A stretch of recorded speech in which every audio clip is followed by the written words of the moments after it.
Welcome back to my little thing that I'm doing here. So here you can see the pattern that I drew that I wanted on my reticule, and I even made it reticule shape, and you can see a little bit of it through the fabric. That's kind of the point. So I marked the place where I wanted this with thread so that things wouldn't move, and now I'm using a pencil in order to slightly, but ever so slightly, mark the places where the blackberry stems and the flowers and the leaves are going to go. And it's very important that you use a pencil. You can't really get whatever you draw onto silk out afterwards. So doing very, very careful, soft pencil lines, that's actually how they did it back in the day. So I'm doing it today. The A police would be so proud of me. So the pattern that I used, I actually kind of stole off the internet. I think I found something like this in some Russian pin on Pinterest or something. If I can find it again, I'm going to put the link in the info box. So, and here you can see I'm making the leaves. I'm making the leaves slightly smaller than what I'm going to embroider later. And you can see that you can hardly see anything, maybe a little bit, so it really needs to be very, very soft.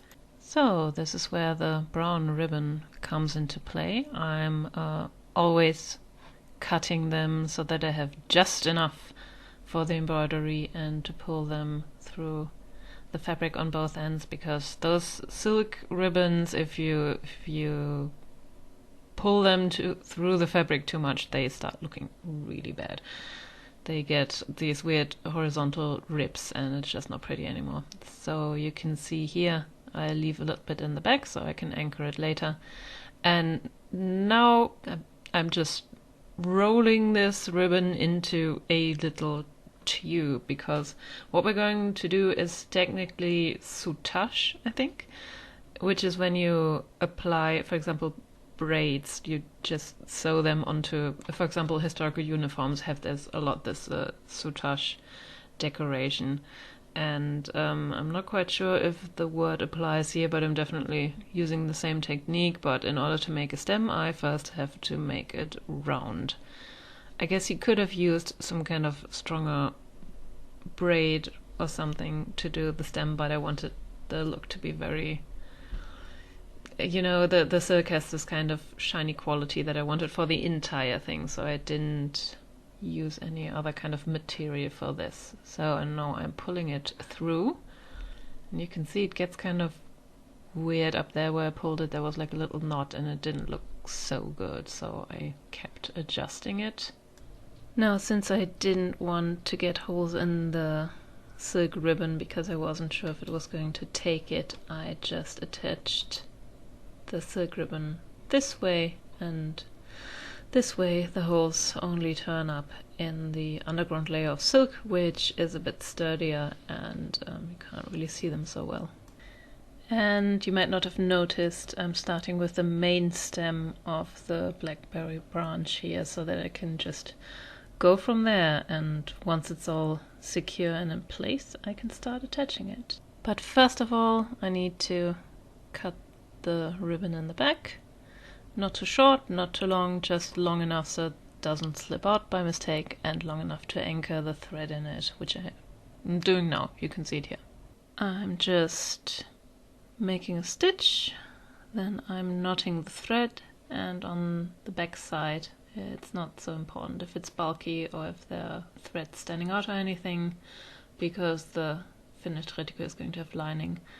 So this is where all the knots need to go. And now what I'm doing is a little tricky. I come out of the fabric with a needle right at the side of the stem.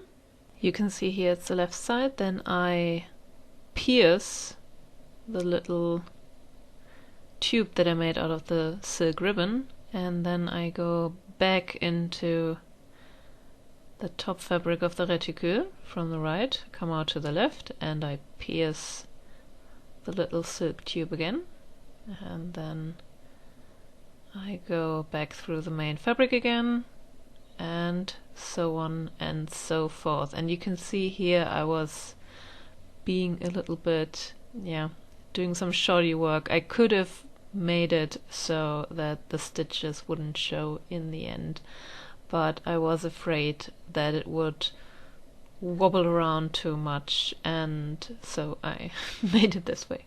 See, if I would make very, very small stitches so that there's only a very small amount of the tube attached to the fabric, then there's a lot of room for the stem to wiggle around and possibly even be torn off. I wasn't quite sure about that.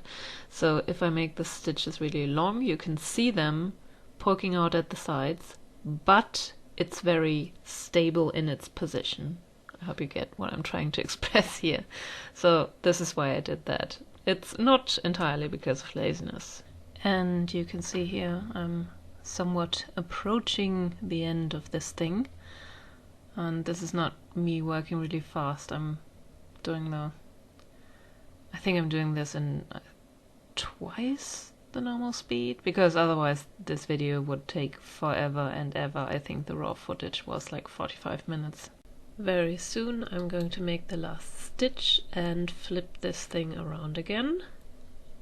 And oh, I can see the little bit where the fabric tube turned in on itself. There's a little shadow there.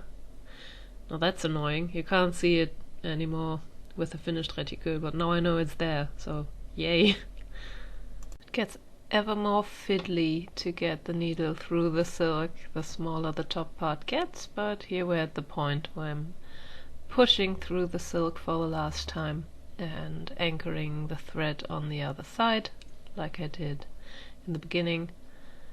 And then this is pretty much secure, except for if you rip on the threads off the backside so much, which is why I always use lining for any kind of embroidered thing. It's just a lot safer that way. And once you're done with that, you can do all the other little branches just the same way, and always follow the pattern that you made so it doesn't get lopsided, and then you can start with the leaves.